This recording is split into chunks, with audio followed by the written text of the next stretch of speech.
네, 이제 히브리서, 이제 야고보서, 베드로 전후서, 유다서, 요한 1, 2, 3서, 이제 그리고 이제 계시록. 계시록을 제외하고 나머지 부분들을 이제 공동 서신이라고 하는데, 근데 공동 서신의 첫 이제 서신, 곧 히브리서의 이제 1장부터 4장까지의 말씀을 우리가 읽었습니다. 이제 신약의 이제 마지막 부분입니다. 그래서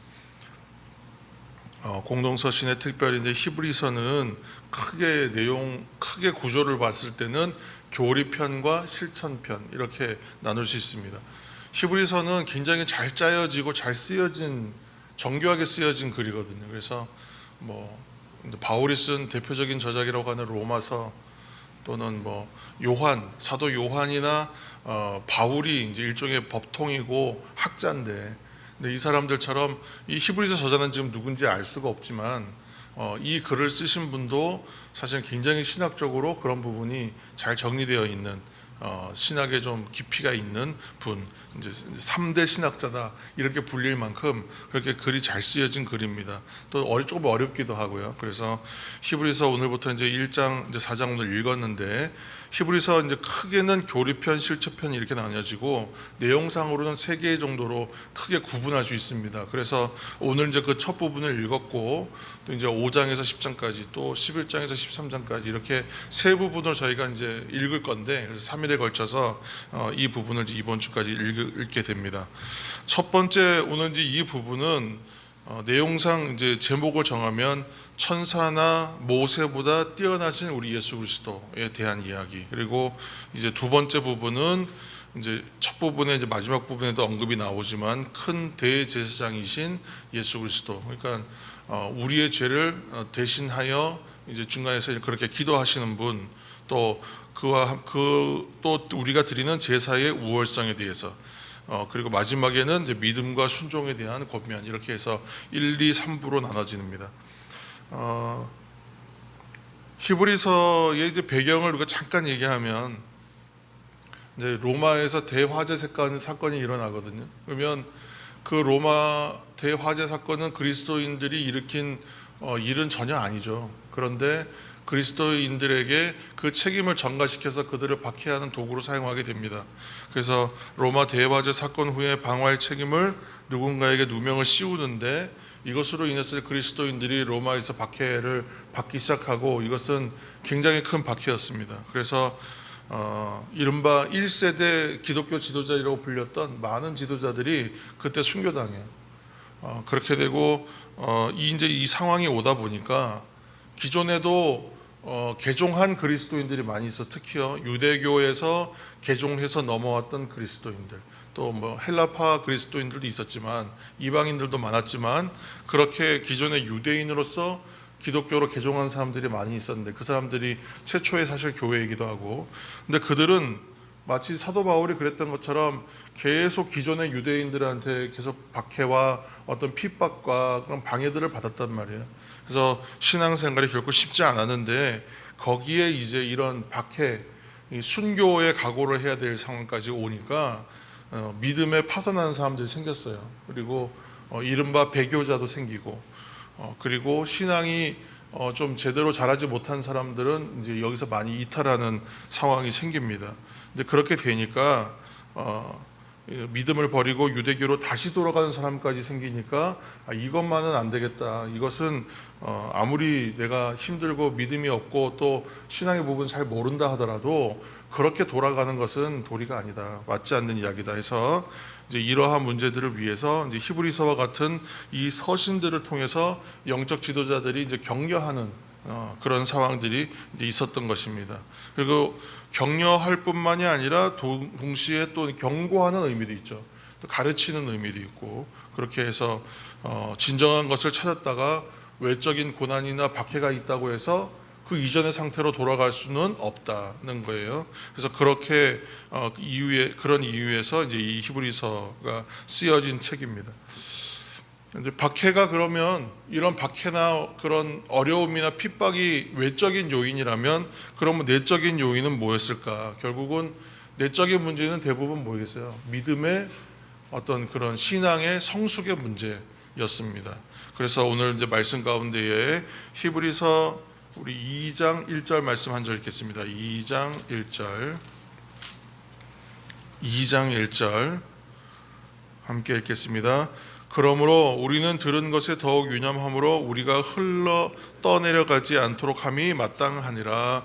아멘. 그리고 우리가 좀 빨리 읽었지만 읽다 보니까 계속 이제 우리에게 와서 입에 딱 걸리는 단어가 있었는데, 굳게 붙잡는다, 이런 표현들을 계속 보셨을 거예요. 그래서 계속 이제 이것이 이제 흘려 떠내려가면 안 된다, 흩어지면 안 된다, 굳게 붙잡아야 된다. 결국은 신앙의 본질적인 부분을 붙잡지 않으면 안 된다. 그 기초가 단단히 세워져야 된다. 그런 말씀들을 하고 있는 것이잖아요. 그래서 결국은 믿음의 성숙의 문제였는데, 사도 바울은 그러면 이러한 상황들에서 디모데에게 했던 말이 있잖아요. 최근에 읽었던 말씀 가운데. 그래서 흔들리지 않는 견고한 믿음을 가져야 한다, 그런 의미에서 배우고 확신한 일에 거하라 그랬잖아요. 그것처럼, 그렇게 권면한 것처럼 온전한 하나님의 사람이 되어가기 위해서는 성경 붙잡으라 그랬어요. 성경 말씀대로 살아야 된다. 그 삶의 유익함에 대해서 이야기했었는데, 이처럼 믿음은 배우고 확신한 일에 거할 때에 당연히 굳세어지고 바르게 서게 되겠죠. 그리고 성장하게 되겠죠.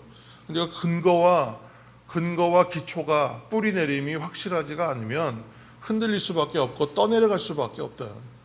그러니까 굳게 붙잡고 싶어도 잡을 만한 것이 없는 거예요. 기초가 없으면.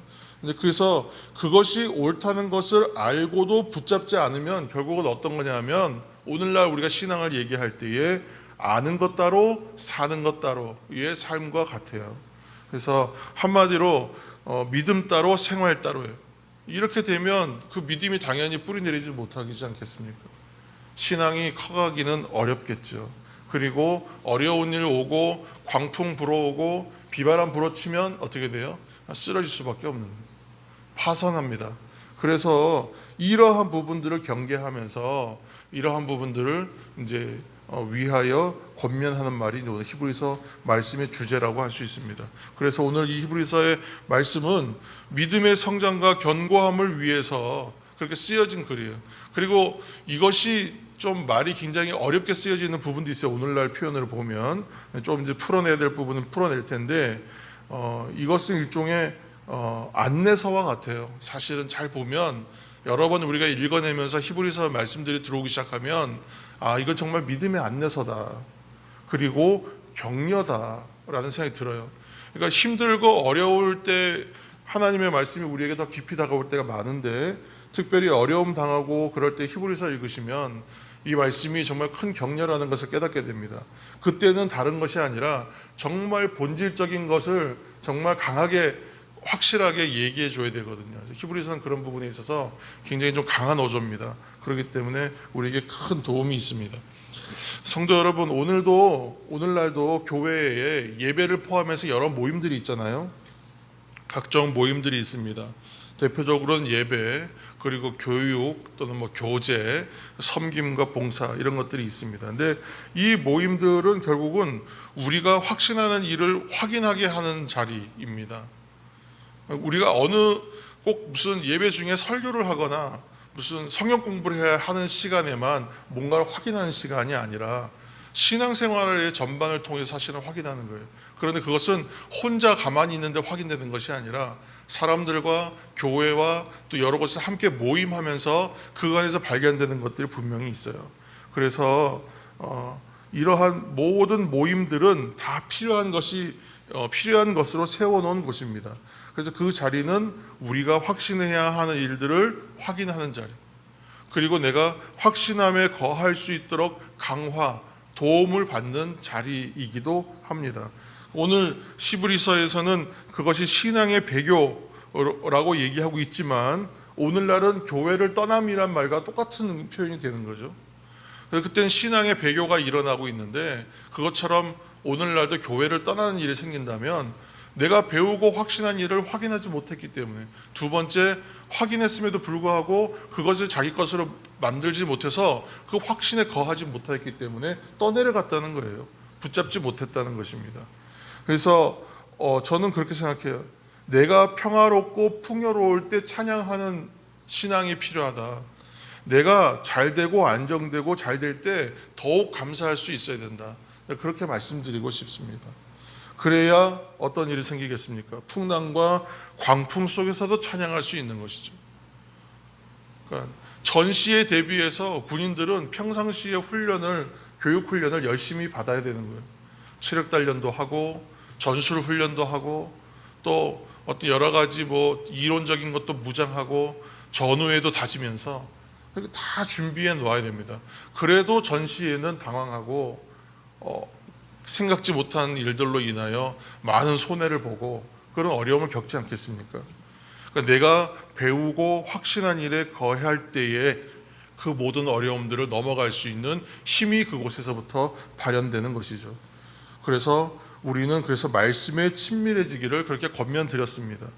나의 신앙의 기초가 잘 다져지고 기초가 잘 서야만 내가 잘 서고 교회가 잘 세워지는 줄로 믿습니다. 홀로 잘 성장하고 세워지기는 어렵기 때문이에요.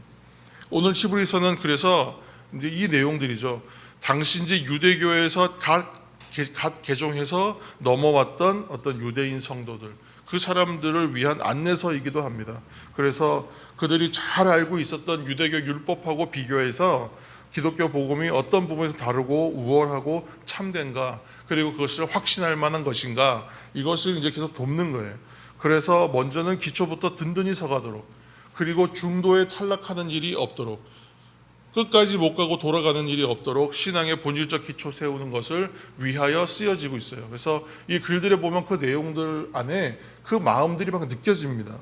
그리고 두 번째는 이제 장차 현재 이미 다가와 있고 많은 사람들이 순교하고 있는 상황이었고 이제 더 심한 박해들이 올 거라고 이제 생각하면서 이 글을 쓰고 있다고 생각하면 이 글을 읽을 때 그 긴장감과 어떤 그 긴박감이 느껴집니다. 절박함이. 그래서 다가오는 박해를 이겨내기 위해서 성숙한 신앙을 가져야 되는데, 굳은 신앙을 가져야겠는데, 그 자리까지 갈 수 있도록 격려하면서 권면하는 말들이. 또 세 번째는 결코 타협할 수 없고 부인할 수 없는 유일한 진리가 바로 여기에 있다는 것을, 예수 그리스도 안에 있다는 것을 이야기하고 있습니다. 한마디로 신앙의 이전 세대가 다음 세대에게 주는 격려의 편지가 저는 히브리서라고 생각해요. 그래서 이 말씀을 읽어내시고 우리가 읽어갈 때에 성령께서 우리를 격려하시고 충만하게 하실 것입니다. 또한 이러한 성령의 격려하심과 충만하심이 히브리서를 읽어가는 가운데 우리 독자 가운데에 충만하시기를 다시 한번 예수님의 이름으로 축복합니다. 오늘도 영적인 토대를 잘 다지시고 세우는 하루가 되시기를 다시 한번 예수님의 이름으로 축복합니다. 함께 기도할 때에 오늘은 그래서 이 히브리서를 우리가 읽은 그 마음 그대로 특별히 우리의 다음 세대, 청년 세대를 위해서 여러분 생각하시며 기도하시기 바랍니다. 특별히 청년 세대 자녀가 있으신 분들은 자녀를 위해서 기도하시면 되겠습니다. 또 교회에 우리 청년들이 많지는 않지만 우리 청년들을 또 생각하시면서 기도해 주시고, 특별히 또 우리 더 어린 아이들도 있습니다. 그래서 아이들을 위해서, 다음 세대를 위해서 신앙에 우리가 먼저 된 세대로서 그 다음 세대가 파산하지 않고 흔들리지 않고 굳게 붙잡아야 할 가치들을 붙잡으면서 떠내려가지 않는 신앙들이 다 될 수 있도록 하나님 인도하여 주옵소서. 우리보다 더 나은 세대가 되고 어려운 일들을 감당하는 굳센 믿음의 신앙 세대가 설 수 있도록 도와주옵소서. 함께 이 시간 우리 통성으로 기도하며 나아가겠습니다. 함께 기도하겠습니다.